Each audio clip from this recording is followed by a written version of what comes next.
When asked what love is, most people have ready answers. They sum up love in grossly oversimplified explanations like that love is a feeling, perspective, or a spiritual gift. Others share insightful yet limited insights in pithy phrases they read on Pinterest, asserting that love is a verb or love is a choice. Are such claims correct? Yes, of course, and no, not even close. In other words, each simple claim describes a facet of love, but not the whole glorious gem. It's the truth, but not the whole truth, which makes it insufficient to stand up in court. It completes one corner of a 1,000-piece jigsaw puzzle without revealing the entire image. Here in Part B of Love 101, we'll review many common beliefs about what love is and provide some foundational concepts that tie all the loose ends together and set the background for the intricate puzzle of modern love. I'd like to show you something incredible. Step outside and tilt your face upward, and there you'll find it, towering above you. I don't know whether you'll find it brilliant blue or midnight black, or perhaps something in between, such as a fiery orange sunset, or the calm and peaceful slate blue curtain of dusk. I don't know whether you'll find it wet or dry, warm or cold, empty and wide, or filled with clouds, birds, and pinpoint flickering stars. You may find it still or rushing past your cheeks with refreshing invisible zephyrs. Take it all in and see what it teaches you. The sky. We speak of it as if it's a single thing, when in reality it's millions of different objects and states. Make that billions if you include outer space with all its comets, planets, stars, solar wind, and black holes. We say love and pretend to know what we're talking about, when in reality, love is not one thing, but many. It's hot or refreshingly cool. It's active and effusive or relaxing and need not utter a single word. It's limited and temporary, or absolutely infinite. Love is a lot like the sky. We say we love the sky, we stare at it endlessly if we can afford the time, yet we scarcely understand what we're looking at. Without a second thought, we breathe it into our lungs 14,000 times per day and burn it inside our cells. And when we can't get enough of it into our veins, taking one more breath becomes the only thing we care about. Like the sky, love may seem as unpredictable and mysterious as the weather, with all its prognostication-defying variations. Yet once you understand it, your forecast for how your love life and relationships will grow much more accurate.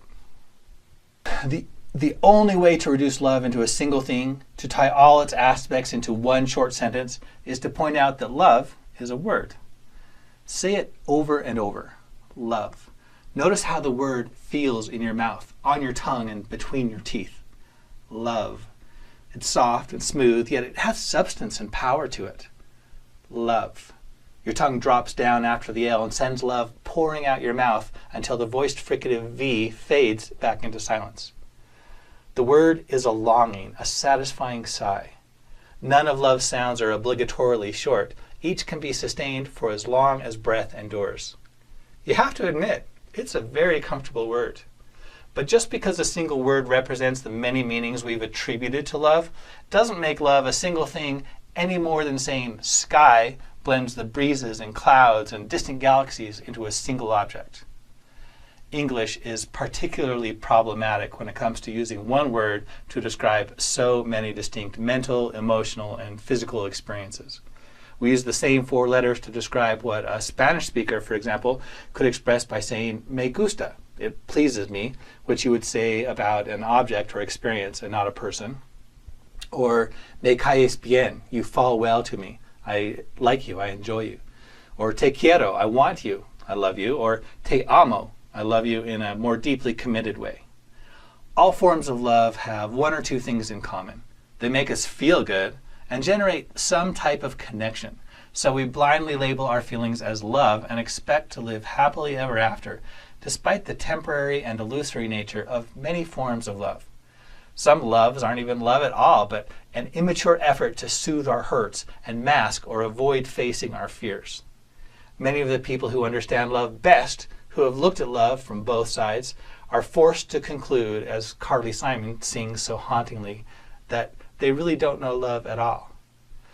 This lack of understanding of exactly what love is and how it works forms the foundation of our problem with learning, teaching, and living love. How can we move forward if we don't know where to go? We too often trip and fall as soon as we leave the starting gate. The many confusing definitions of love happen because of how words work. And how words work is that they're combinations of sounds which mean whatever we collectively agree to mean by them. If I point to an object like a fork and tell you it's a dinglehopper, then ask you to please hand me the small dinglehopper, you'll know exactly what I mean. Words are incredibly efficient that way. If you leave the room, however, and ask someone else for a dinglehopper, they'll probably only give you a blank stare, just as what you understand what love may mean may seem completely foreign to someone else. What if I pointed at the fork and told you it's a love, then asked for the large love? It might still work, but it would seem confusing because love already has a set of meanings, and the fork hardly resembles them, unless you really, really love forks. Or unless, like my friend Christy, you happen to visit an Oriental restaurant and get asked by a recent immigrant who doesn't pronounce R's very well, "You want a fork?" At which point you crinkle up your face in shock and surprise and exclaim, "No!" How words work is not only a big problem when it comes to understanding love, but it also happens to be the solution. When written clearly enough, words can convey complex meanings which program the brain to think more clearly. Not only do you then understand better, but that understanding empowers you to act according to your best interests. In other words, words liberate you from the dank prison of ignorance. They give you choice rather than only the single option to go on as you have always gone before. To love or not to love, and how best to love, that becomes the question.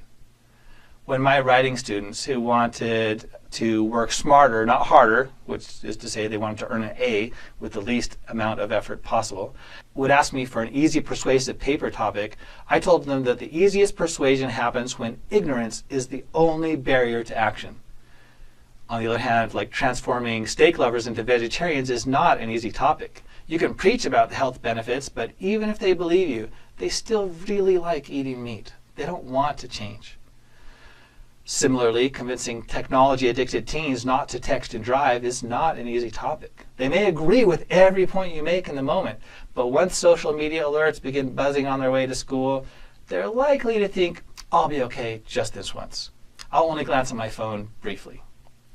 Fortunately, or not rather, making this case gets easier every year as more and more of their friends crash and sometimes die due to distracted driving. One of my coworkers crashed into a school bus this morning when he glanced down at his phone momentarily. Happily, no one got hurt, and he's certainly less likely to make the same mistake again. But not all lessons require learning the hard way. Learning how to love and be loved falls on the other side of that line. If you can explain it well enough, readers will discover secrets that they want to know and actions that they want to implement. The next time they find themselves falling in love, they'll have more realistic expectations and understand how to tip the balance or the odds in their favor of making things work out. The next time they see a friend making bad relationship choices, they'll be better prepared to explain why waiting or choosing a different course might be wise. Next time an opportunity to add a little more love to the world arises, they'll be armed with the understanding of how to speak up or stand up and make it happen.